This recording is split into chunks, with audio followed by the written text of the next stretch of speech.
Prejdeme k ďalšiemu bodu našho rokovania. Ďalším bodom je informácia o poverení zástupcu primátora mesta a menovaní prenosného mestského úradu.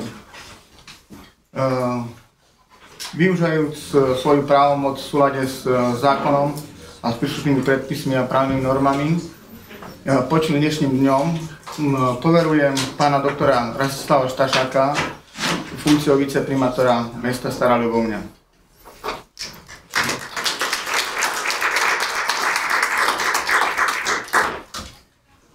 Počným dnešným dňom menujem do funkcie prenosného mestského úradu pána magistra Antona Karniša.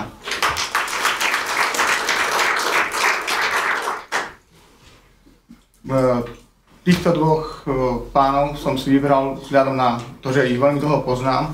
Poznám ich morálne aj osobné kvality a verím, že spolupráca, do najbližších spolupracníci bude medzi nami veľmi dobrá a takisto medzi vami ako poslancami a tými dvoma pánmi. Ďakujem veľmi pekne.